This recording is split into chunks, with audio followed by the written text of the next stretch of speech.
台北这是咧无够住，包括着台北营总、南口、长庚、台大甲国泰等等拢资料咯。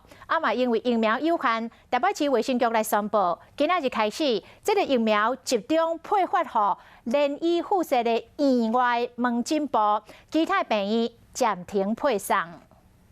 6:50就拿到19号，还有人更早的。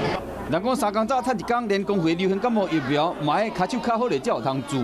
那有人很早5、6点就去了，所以还是没有打到。台北市联合病院院外门诊7早8早，就大家咧烧前要注射，有注到袂输是着头菜同款，若无注到就只好明仔载才过来。可是我们小朋友的是刚好排到20号，他有50号吗？对，小朋友的还好，大人我排到的时候，大人已经没有了。公费流行感冒疫苗真正受到抢市，数量无够。台北市所有的病院，包括医学中心、台大、北营在内，公费流行感冒疫苗拢注了去啊，嘛暂时无要配送啊。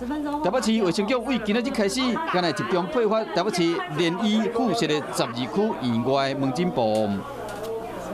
先暂缓，但是院外门诊部12区健康中心仍持续配送，所以在我们的12个院外门诊部，每一区的门诊部都还是有提供疫苗接种的服务。